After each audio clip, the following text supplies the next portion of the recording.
On va le poser sur la table. On va le déballer. Hein. C'est un morceau d'histoire, une pièce de collection unique qui aurait sa place dans un musée. On va doucement, voilà. Comme toujours, on y va doucement parce qu'il y a quand même d'une certaine fragilité. Gardé à l'abri, dans un endroit secret, ce drapeau a flotté sur le fort Sommy, à Corny-sur-Moselle, après les violents combats de 1944.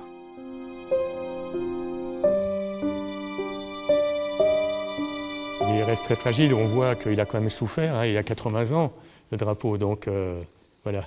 Et encore, pour 80 ans, il est quand même dans un état assez exceptionnel. C'est un jeune résistant de 17 ans, Roger Rémy, un enfant du pays qui récupère, fin 1944, l'étendard américain. Il a réussi à l'échanger contre 2 bouteilles d'alcool, de schnapps, comme on dit chez nous, et le drapeau atterrit chez lui avec ses petits mots en disant voilà, c'est le drapeau qui a flotté sur le fort Sommy et le groupe fortifié au-dessus de Feilly à la Libération. Ce drapeau dormait paisiblement depuis 80 ans dans une maison de Mesmanie.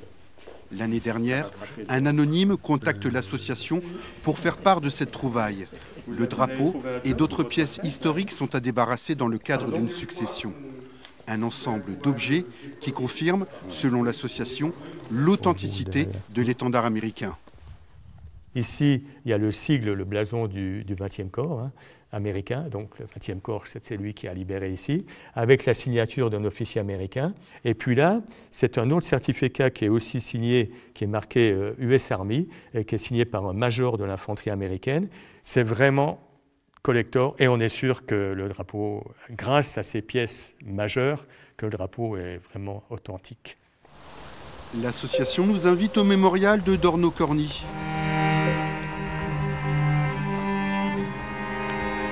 À cet endroit, entre le 8 et 10 septembre 1944, 945 soldats américains ont été blessés, tués ou portés disparus.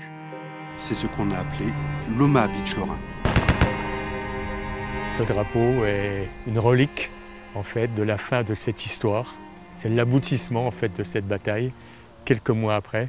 Et on retrouve ce drapeau et aujourd'hui il se retrouve face à ce mémorial qui a été inauguré l'année dernière pour le 80e anniversaire.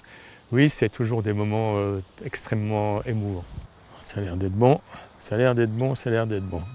Manipulé et conservé avec le plus grand soin, ce drapeau sera présenté aux futures animations organisées par l'association Thanks GIs.